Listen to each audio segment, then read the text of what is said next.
Ryan Reynolds è uno degli attori più amati e potenti di Hollywood, ritenuto da sempre da un gran numero di persone un sex symbol. Ha ottenuto grandi successi grazie alla sua interpretazione di Deadpool. Ma chi è davvero Ryan? È davvero quel simpaticone che vediamo nelle interviste o c'è molto altro dietro la maschera? Benvenuti sul mio canale dove ripercorriamo la biografia dei personaggi più discussi del momento. Io sono sempre Filippo e oggi vi racconterò la vera storia di Ryan Rodney Reynolds, in arte Ryan Reynolds.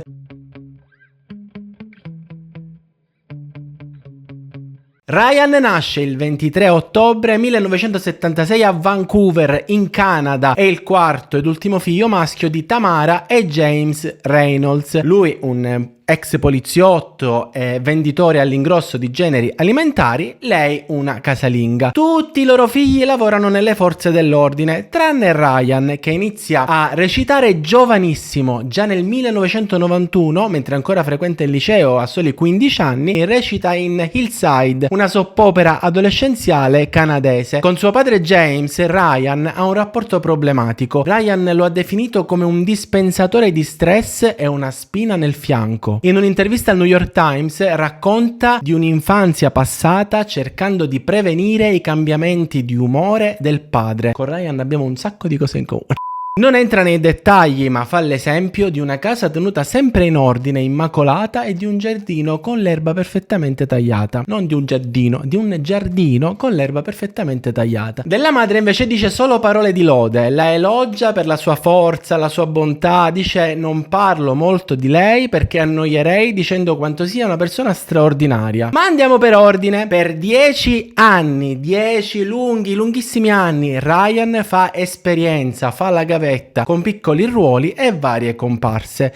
Per citarne alcune, Ryan recita in un episodio di X-Files, nell'episodio pilota di Sabrina vita da strega, ottiene uno dei personaggi principali nella sitcom Due ragazzi e una ragazza. Nel 1999 partecipa al film dal titolo Dick, che in Italia è arrivato come Le ragazze della Casa Bianca. Vabbè, non tutti magari lo sanno che Dick significa cazzo.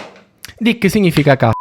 Nessuno di questi film però lo lancia per davvero, fino al 2002, quando recita come protagonista nel film che in Italia arriva col titolo Mai al College, che è un gioco di parole, no? Mai al college nel senso di maialate al college. Nel 2002 Ryan è uno degli invitati alla festa di compleanno dell'attrice Drew Barrymore. Tra gli ospiti c'è anche la cantante canadese Alanis Morissette. Tra i due nasce subito una storia d'amore e 2 anni dopo, nel 2004, Ryan chiede ad Alanis di sposarlo, facendo la proposta a casa della famiglia di lei, proprio un ragazzo all'antica tradizionalista. Un dettaglio significativo è che l'anello non è stato semplicemente acquistato da Ryan, no, Ryan lo ha fatto realizzare a mano, progettandolo lui stesso, dimostrando così quanto tenesse al loro rapporto, al loro amore, alla loro relazione, a questo futuro matrimonio. Quindi lo sto portando anche come esempio per dire che la loro era una relazione di quelle che dovevano durare, no? Alanis durante un'intervista a People, parlando del fidanzamento, vi leggo cosa ha detto: abbiamo la perfetta combinazione di compatibilità e incompatibilità che rende la relazione molto appassionata. È perfetto. Penso che si tratti di allungarsi a vicenda. Poniamo attenzione sulla compatibilità e incompatibilità della coppia. Nel 2004 Ryan recita in Blade Trinity, il terzo capitolo della trilogia della Marvel dedicata a Blade, il cacciatore di vampiri. Nel 2005 Ryan recita nel remake del film horror Amityville Horror, dimostrando di essere in grado di intraprendere ruoli drammatici e intensi, distanti dalle commedie demenziali in cui si era cimentato fino a quel momento, tipo Mai al College, no, per intenderci. Con Alanis però le cose si complicano. Nel 2006 la coppia si separa, poco dopo torna insieme cercando di dare una seconda possibilità alla loro relazione, tuttavia nel 2007 si lasciano definitivamente. Mentre Ryan rimane riservato sulle ragioni della rottura, Alanis in diverse interviste ha riflettuto sul fatto che rendere la loro storia d'amore pubblica sia stato l'errore principale, no? Cioè che ha influenzato negativamente la loro relazione, che probabilmente ha portato alla rottura. Nel frattempo Ryan continua a diversificare la sua carriera. Nel 2008 recita con Julia Roberts nel dramma familiare Un segreto tra di noi, dimostrando ancora una volta la sua versatilità come attore, passando dall'horror al drammatico. La fine della loro relazione lascia un segno profondo su Alanis, che esprime i suoi sentimenti attraverso la musica.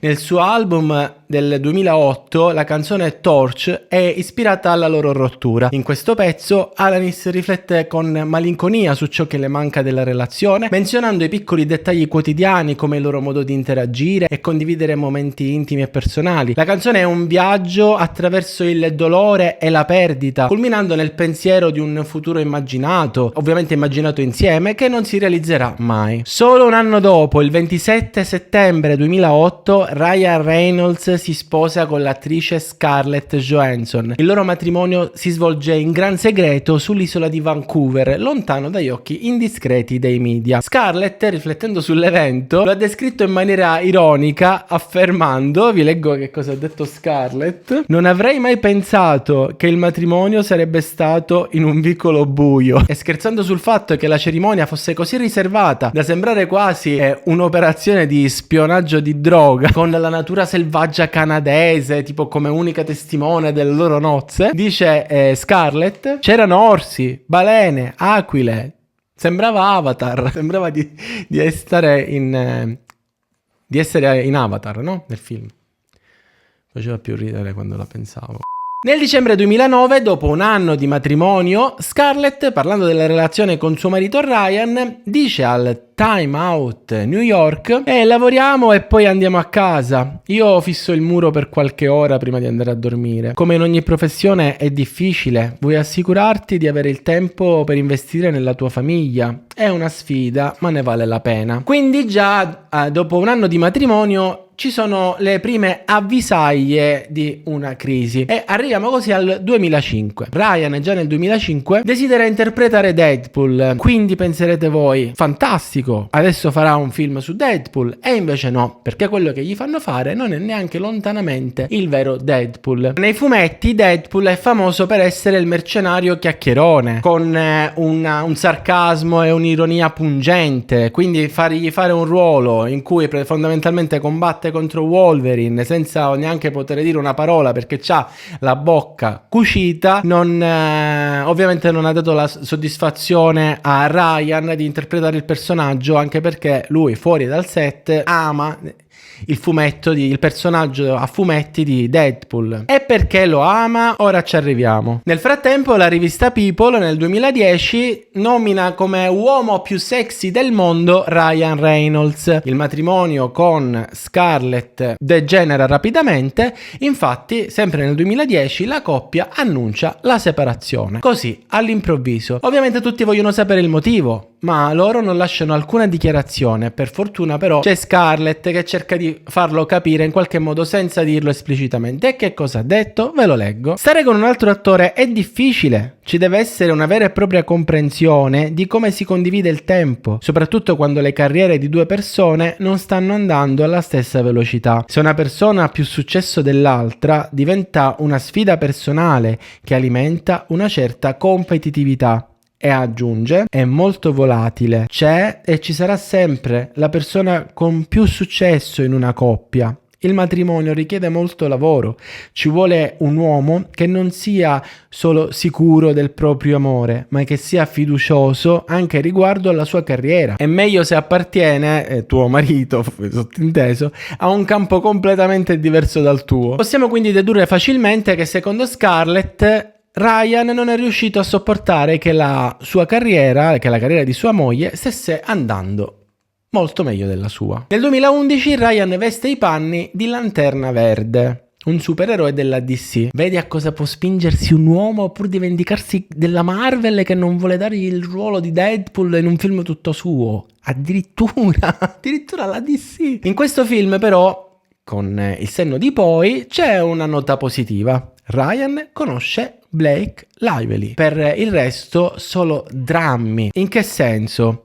Ve lo riassumo così: il film è un disastro, ma proprio brutto, un flop allucinante al botteghino. Neanche piace all'attore protagonista il film, figuratevi se può piacere al pubblico. Partiamo proprio dai casting, perché pare che il regista avrebbe voluto Bradley Cooper e quando ha scoperto di dover lavorare con Ryan Reynolds hanno iniziato a litigare per tutto il tempo delle riprese. Ryan voleva caratterizzare di più il personaggio e lavorare sulla sceneggiatura. Il regista voleva concentrarsi di più sugli effetti speciali. E ad aggiungere a tutto questo proprio il dramma, c'è stato il flop del film che ha incassato pochissimo e ricevuto tantissime critiche e recensioni negative. Secondo Ryan la colpa è della produzione, che invece di migliorare la storia e i personaggi ha speso milioni di dollari per gli effetti speciali. Per la produzione invece è stato Ryan che non ha fatto la magia. Ryan quindi, frustrato al massimo per di più con sua moglie Scarlett Johansson, che nel frattempo sta avendo un successo planetario. Ovviamente stavano ancora insieme, Ryan e Scarlett erano ancora sposati, erano ancora una coppia durante le riprese di Lanterna Verde, quindi lei aveva successo con Iron Man 2, lui stava facendo un flop, la sua carriera stava andando nel declino più brutto e assoluto con Lanterna Verde. Questa competitività che ha fatto litigare, esplodere la coppia, ha portato Ryan tra le braccia di chi? Della coprotagonista di Lanterna Verde, Blake Lively. Infatti la protagonista femminile di Lanterna Verde è Blake Lively e sul set del film tra loro scatta qualcosa. Nessuno dei due però è single durante le riprese, abbiamo detto. Blake sta con Penn Badgley, un attore con cui ha lavorato in Gossip Girl, è famoso anche per la serie Netflix You. Entrambi quindi sono impegnati sentimentalmente, lei fidanzata con Penn dal 2007 e lui sposato da 2 anni con Scarlett. Però i due si conoscono, si piacciono, inizialmente senza mai sbilanciarsi ovviamente. Poi che cosa succede? Che d'un tratto nel 2010 Blake lascia Penn tipo a settembre e Ryan lascia Scarlett a dicembre stesso anno. Ryan e Scarlett quindi annunciano di essersi lasciati tramite un'intervista a People, dove dichiarano, ve lo leggo: dopo una lunga e sentita considerazione da parte di entrambi abbiamo deciso di porre fine al nostro matrimonio. Siamo entrati nella nostra relazione con amore ed è sempre con amore e gentilezza che ci lasciamo. Sebbene la privacy non sia qualcosa che ci aspettiamo, sarebbe comunque molto apprezzata. Il divorzio da Scarlett si conclude nel 2011, praticamente nello stesso periodo dell'uscita del film Lanterna Verde. Tuttavia nessuno sospetta alcunché di romantico tra Ryan e Blake. Vengono spesso visti insieme per promuovere il film, ma nessuno pensa che ci sia del tenero tra loro. Blake, dopo essersi lasciata con Penn, inizia a frequentare Leonardo DiCaprio. I due vanno a Cannes insieme, a Disneyland, ma la loro frequentazione dura appena 5 mesi. Sempre nel 2011 Ryan e Blake, entrambi single, si innamorano e iniziano una relazione. Che tipo di relazione iniziano? Solida dalle loro esperienze pregresse. Ma andiamo per ordine, perché il 9 settembre 2012, neanche un anno dopo il divorzio da Scarlett, Ryan Reynolds e Blake Lively si sposano. E dove si sposano? I due innamorati si sposano in gran segreto presso la Bone Hall Plantation and Garden del South Carolina, una delle location cinematografiche più romantiche, dove sono state girate le scene del film e le pagine della nostra vita. Tuttavia è anche un luogo con un passato oscuro, poiché è un luogo in cui centinaia di schiavi hanno sofferto. Ora facciamo un salto indietro nel tempo con un piccolo momento Angela. È il 1492 quando Cristoforo Colombo salpa con 3 caravelle dalla Spagna con l'intenzione di trovare una nuova rotta verso il One Piece e diventare il re dei pirati. E lo trova. Colombo è una delle figure più ambigue del suo secolo. Non si è mai capito come un capitano avventuriero non si sia accorto di che ops, questa non è l'India. Dove sono gli indiani, le loro divinità, le loro spezie, il loro porto? Non lo so, a me l'idea che non l'avesse capito mi è sempre sembrata poco credibile. Un giorno Colombo, torniamo al momento Angela, un giorno Colombo, per raggiungere la taverna, invece di uscire di casa a sinistra di qua, a sinistra, esce andando a destra. Urca, pensa fra sé e sé. Posso andarci anche di qua e raggiungerlo ugualmente. Appena collega la taverna alla navigazione, gli esplode il cervello. Così decide che avrebbe raggiunto l'India come ha raggiunto la taverna, cioè andandoci dall'altro lato. Tutti gli esperti dell'epoca gli dicono: ma che fai? Non ci arriverai mai in India navigando verso ovest. Gli spiegano che non è possibile, soprattutto per la distanza, perché sarebbero morti di fame e di sete prima di vedere le coste dell'India, perché c'è troppo mare, troppo oceano. Perché giustamente nessuno pensava che in mezzo all'oceano ci fosse un continente sconosciuto e c'è troppa distanza per fare il giro della Terra. Ma lui se ne fotte e decide di salpare. salpare. Se quel continente non ci fosse stato, sarebbero davvero morti, perché non avevano i mezzi per sopravvivere alla traversata di 2 oceani. Vi faccio vedere ora qua in qualche modo di che giro stiamo parlando. Ma andiamo avanti veloci. Colombo naviga verso ovest e dopo circa un mese di viaggio, quando tutto sembra oramai perduto, terra! Pensano di essere arrivati in India. Non sappiamo come, non sappiamo perché, ma pensano di essere arrivati in India. Forse le allucinazioni dovute a un mese passato in mare. Ma insomma, andiamo avanti veloce. Percorre la stessa rotta anche Amerigo Vespucci, uno che forse l'India la conosce meglio di Colombo, perché si accorge di non essere in India, torna in Europa, fa sapere di avere scoperto una nuova terra e tutti impazziscono, tutti vogliono un pezzo di quel nuovo mondo, pensano, come si suol dire, di avere scoperto l'America e se ne appropriano, si appropriano di questo nuovo continente, sterminando le popolazioni native del luogo. E siccome c'è tantissima terra da coltivare, a qualcuno viene in mente la genialata: portiamo qui tanti schiavi. Quanti? Tantissimi. E dove li prendiamo? Dall'Africa. La schiavitù è esistita da sempre, soprattutto tra i popoli greci e romani, ed era ritenuto giusto che alcuni uomini fossero liberi e altri schiavi. Quando inizia il commercio di esseri umani, però, con il nuovo mondo, la domanda di schiavi aumenta esponenzialmente. Iniziano quindi a cercare schiavi, a comprarli, a rapirli o peggio a produrli. Questa è quella che viene chiamata la tratta degli schiavi. Navi mercantili partono dall'Europa, vanno in Africa, scambiano merci con armi con schiavi,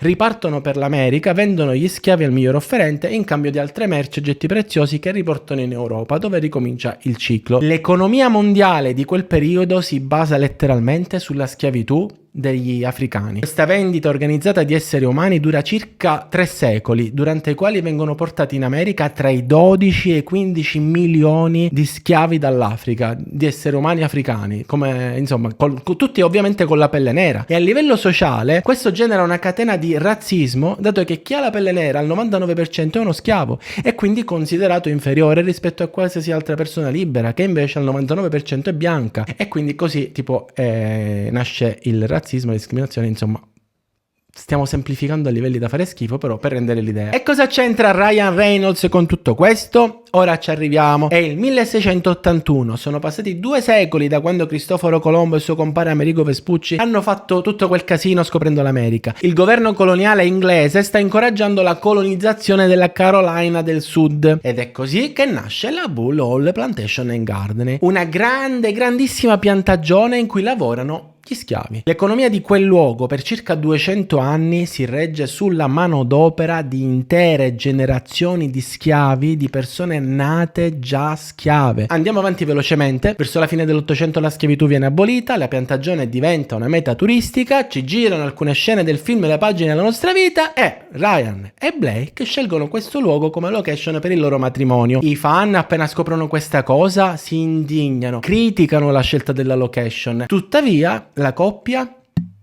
impiega anni prima di scusarsi pubblicamente. Infatti si sposano nel 2012, ma Ryan si scusa solo nel 2020 durante un'intervista per Fast Company. Vi leggo cosa dice Ryan Reynolds 8 anni dopo il matrimonio. La risposta è inattaccabile, forse ci ha messo 8 anni a scriverla. È qualcosa di cui ci scuseremo profondamente, senza riserve, per sempre. Quello che abbiamo visto in quel momento era una location per matrimoni su Pinterest. Quello che abbiamo visto dopo è stato un luogo costruito su una tragedia devastante. Anni fa ci siamo sposati di nuovo a casa, ma la vergogna funziona in modo strano. Un errore gigantesco del genere può bloccarti, oppure può spingerti a cambiare le cose e farti entrare in azione. Ciò non significa che non sbaglierai ancora, ma cambiare e sfidare il condizionamento sociale è un lavoro che non finisce mai. Ci vergogniamo del fatto che in passato eravamo disinformati su quanto il razzismo sistemico fosse profondamente radicato. Stiamo crescendo le nostre figlie in un modo diverso rispetto a come i nostri genitori ci hanno cresciuti. Vogliamo educare noi stessi attraverso le esperienze degli altri e parlare con le nostre figlie di tutto, specialmente di come siamo tutti complici. Nel 2012 Ryan lavora a Safe House, Nessuno è al sicuro, un film d'azione. Nel 2014 a The Captive, Scomparsa, un film drammatico. E a dicembre del 2014 nasce la prima figlia della coppia, James, chiamata così in onore del padre di Ryan, morto a 74 anni per il morbo di Parkinson. Poi ci sono gli altri figli della coppia, che vi metto tutti assieme così invece di spalmarli durante tutta la biografia, cioè Inez, nata a settembre del del 2016, Betty nata a ottobre 2019 e l'ultimo figlio nato nel 2023 che pare sia un maschio, ma non si sa ancora nulla di lui, nemmeno il nome. È tipo super top secret l'ultimo figlio di Ryan e Blake. Insomma, arriviamo al 2016, sono passati 11 anni da quando Ryan ha pensato che gli sarebbe piaciuto vestire i panni di Deadpool e 7 da quando ha fatto la sua comparsa nei panni di Wade Wilson in X-Men e le origini di Wolverine. Ma c'è una data ancora più lontana per capire quanto Ryan Reynolds volesse fare Deadpool. Ha avuto il colpo di fulmine per Deadpool ed è una battuta fatta ben 12 anni prima su un fumetto. È infatti il 2004 quando esce il fumetto Deadpool e Cable, se gli sguardi potessero uccidere. All'interno di questo episodio Deadpool dice: se assomigliassi a Ryan Reynolds mischiato con uno Sharpay forse mi comprenderesti. Da qui è scattata come una magia che li ha uniti, tanto che nel primo film Deadpool Ryan Reynolds, o per meglio dire Deadpool, mentre parla con Hal dice: la bellezza è tutto. Pensi che Ryan Reynolds sia arrivato dov'è per le sue doti attoriali? Cioè Ryan Reynolds interpretato da Deadpool dice che Ryan Reynolds è più bello che bravo a recitare, mentre sta recitando bene con la faccia mostruosa, quindi brutto. Credi che Ryan Reynolds sia arrivato dov'è per le sue doti attoriali? Nei fumetti Deadpool è solito abbattere la quarta parete, a parlare direttamente al lettore, è proprio una sua caratteristica unica, peculiare di questo personaggio, proprio è unico nel suo genere, proprio della Marvel, ok? E questa cosa lui la mantiene, Ryan la mantiene anche nei film. Deadpool infatti anche nei film abbatte la quarta parete e parla guardando in camera. C'è persino una scena in cui sposta l'inquadratura della videocamera pure. Forse è meglio non guardare. Ditino va nel casino. Finalmente nel 2016 quindi Ryan interpreta Deadpool. Quello che non abbiamo detto però è che la Fox inizialmente non voleva produrre il film, manca ammazzata, per paura di perdere soldi, perché giustamente un flop è dietro l'angolo. Così nel 2014, quando è trapelato il test footage del film, i fan sono impazziti online, tutti volevano questo film e la Fox è stata costretta praticamente a finanziarlo. Il test footage è tipo una scena, fanno una scena per vedere come viene prima di fare un film, per vedere come sarebbe venuto Deadpool. Hanno fatto solo una scena ed è piaciuta tantissimo, ma insomma.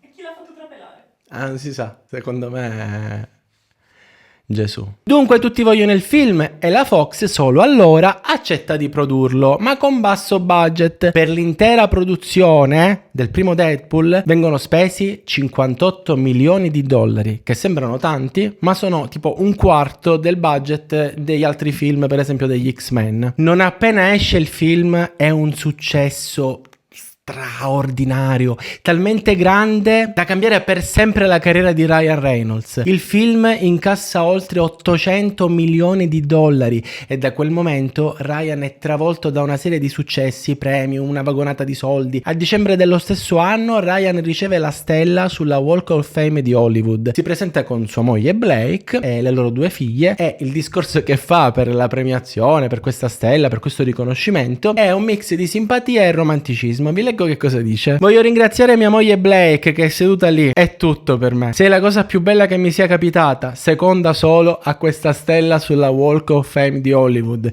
È la Walk of Fame, sì, comprensiva. Rendi tutto più bello, proprio tutto nella mia vita. Mi hai dato 2 bambine incredibili, mi hai reso il padre dei miei sogni. Pensavo che avrei potuto fare solo lo zio divertente e invece, insomma, grazie, ti amo. Tra Ryan e Blake sui social c'è sempre uno spettacolo, si prendono in giro a vicenda per divertire i fan. Tutto è iniziato per il compleanno di Blake nel 2016, quando Ryan pubblica un tweet in cui scrive: voglio solo augurare a Billy Ray Cyrus il compleanno più speciale e magico di sempre. Ti amo con tutto il cuore. Inoltre, buon compleanno a mia moglie. Per rispondere al gioco, Blake ha iniziato a fare lo stesso. Facciamo qualche altro esempio velocemente sui compleanni che regalano sempre nuove emozioni.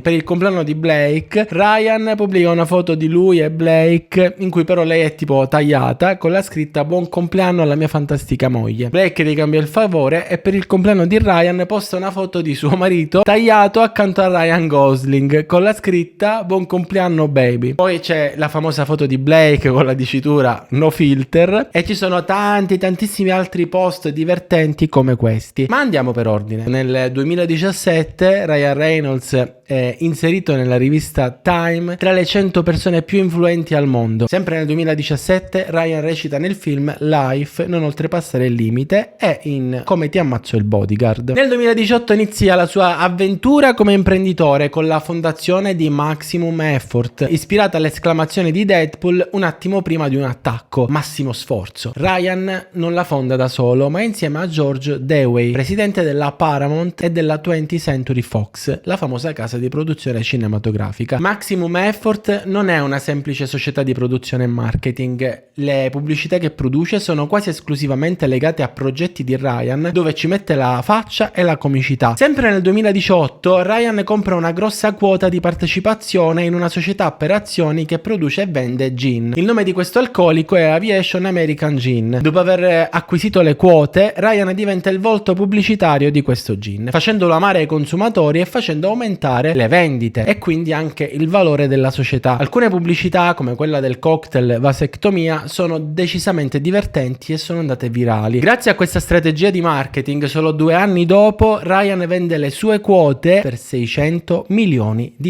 Quindi un ottimo affare. Ryan è sicuramente un imprenditore capace. Sempre nel 2018 Ryan veste di nuovo i panni di Deadpool nel film Deadpool 2. Questa volta però è anche produttore esecutivo e partecipa anche alla scrittura insieme agli stessi sceneggiatori che avevano già lavorato al primo film. Si occupa anche della promozione del film e dello sviluppo del franchise. Insomma, sicuramente è una persona a cui piace avere il controllo, e il secondo Deadpool è tipo tutto fatto in casa. Sempre in Deadpool 2 Ryan dà anche la voce al mutante gigante Fenomeno che strappa Deadpool in due come un foglio di carta. La scena, sebbene cruda, è resa meno disgustosa grazie al tipico umorismo di Deadpool, che poco prima di essere strappato in due come un foglio di carta afferma di essere un grande fan di Fenomeno e cita alcuni suoi fumetti in cui quest'ultimo è protagonista. Dice, ve lo leggo: sono un grande fan, X-Men 183, Torre 411, X-Men Unlimited 12, sai, è sempre stato un mio sogno vedere la mia faccia riflessa nel tuo casco mentre mi attacchi con intenti omicidi. Non intendevo proprio adesso, però. Nel 2019 Ryan torna a vestire i panni dell'imprenditore e acquisisce una quota del 20% della compagnia telefonica mobile low cost, insomma Mint Mobile. Utilizza la stessa strategia di marketing adottata per pubblicizzare il gin, diventando il principale promotore della compagnia, sempre tramite la sua agenzia Maximum Effort, che realizza questi spot ironici. Anche Mint Mobile, come Aviation Gin, diventa popolare e simpatica, tanto che viene venduta a T-Mobile, la più grande compagnia telefonica americana, che nel 2023 la acquista per 1,35 miliardi di dollari. Di questi il 20% finisce direttamente nelle tasche di Ryan Reynolds. Sempre nel 2019 Ryan partecipa al live action Pokémon Detective Pikachu. Nel 2020 Ryan acquista insieme al suo amico e attore Rob McElhenney una squadra di calcio gallese, il Wrexham AFC. Lo acquista per 2,5 milioni di dollari. La loro fama porta enorme visibilità a questa squadra, che nel 2023 viene conosciuta dal mondo intero, anche in televisione, tramite un documentario Welcome to Wrexham, in cui Ryan e Rob raccontano appunto l'acquisizione e il successo di questo club, che riesce a entrare nel campionato professionale di calcio inglese. Sempre nel 2020, quando nessuno può uscire di casa, Ryan acquisisce una quota della Match Group, la società madre di Tinder e altre app di incontri. Cos'è il genio se non questo? Ryan poco dopo pubblicizza l'app di incontri facendo fare match a Satana, che viene sulla terra tra le note della canzone Love Story di Taylor Swift. Taylor e Ryan sono amici e proprio nel 2020 lei sta riregistrando quella canzone per produrre la Taylor version. Questa pubblicità diventa virale e l'app di incontri subisce un'impennata di nuovi account. Nel 2021 Ryan è il protagonista del film Free Guy, eroe per gioco, diretto da Sean Levy, lo stesso regista di Beverly Hills e altre serie televisive. Con Ryan Reynolds è iniziata una collaborazione fruttuosa, infatti realizzano insieme anche The Adam Project nel 2022 e Deadpool 3 nel 2024. Nel 2023, dopo il gin, la compagnia telefonica, la squadra di calcio, Tinder, insomma Ryan decide che è il momento di investire anche nelle auto da corsa e compra, insieme ad altri, il 24% del team Alpine Formula 1. Nel 2024 Ryan torna al cinema come protagonista del film If, Amici Immaginari, che riscuote un discreto successo incassando nel weekend di apertura 33 milioni di dollari. Tuttavia questo è nulla rispetto al secondo film con Ryan Reynolds del 2024, cioè Deadpool e Wolverine, che solo nel weekend di apertura incassa 444 milioni di dollari e ha già superato il miliardo a livello globale. Un successo prevedibile, ma Ryan ha voluto comunque curare la promozione in modo gigantesco e internazionale. Si va dal controller Xbox a tema Deadpool alla collana dei migliori amici da condividere, Deadpool e Wolverine. Il primo trailer, ad esempio, del film è stato visto durante il Super Bowl, è l'evento televisivo più seguito negli Stati Uniti, ed ha registrato durante le prime 24 ore 365 milioni di visualizzazioni poi su YouTube. Insomma, gadget, video umoristici, parate, di tutto e di più. Possiamo dire che Ryan ha mantenuto fede al nome della sua agenzia Maximum Effort, perché ha davvero messo il massimo sforzo nella promozione di questo film, anche se il film sarebbe andato bene comunque, anche senza pubblicizzarlo. Tuttavia è chiaro che senza questo impegno, se non avesse messo questo impegno, non avrebbe battuto il record per il maggiore incasso di sempre per un film vietato ai minori non accompagnati, perché dovete sapere che Deadpool e Wolverine è vietato ai minori non accompagnati. Ma non va tutto liscio nella vita di Ryan e Blake. Contemporaneamente a Deadpool e Wolverine, infatti, esce al cinema un film con Blake, di cui è anche produttrice, intitolato It Ends With Us. Siamo noi a dire basta. Spoiler alert: la protagonista interpretata da Blake è una donna vittima di violenza domestica che dopo anni trova la forza di dire basta e interrompe il ciclo di abusi e maltrattamenti familiari,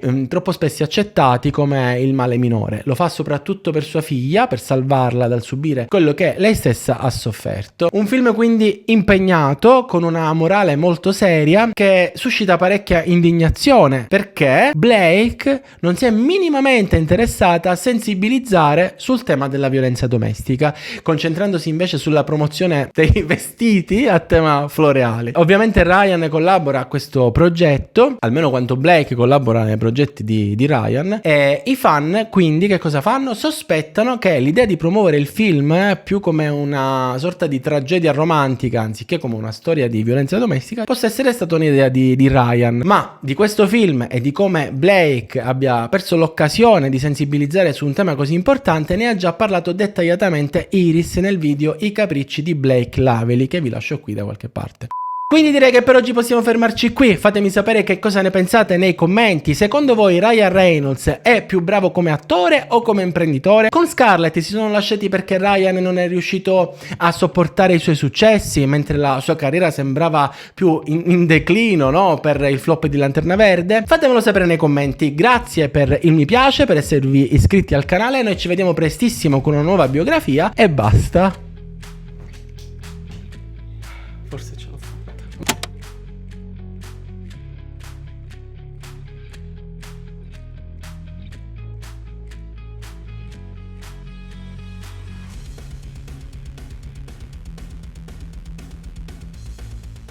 Basta. Si chiama vasectomia. L'ha pubblicato per la festa del papà. Cioè l'ha fatto per la festa del papà. Il cocktail. E ha detto che lui tipo fa ogni anno la vasectomia, ma per qualche motivo continua ad avere figli, quindi quest'anno aggiunge anche questo cocktail. Ok. Qua si è bloccato. Diciamo mi ha Speriamo che sia registrato, perché qua si è bloccato con la fa. Sì, è perché cambia la connessione, si ricollega a internet.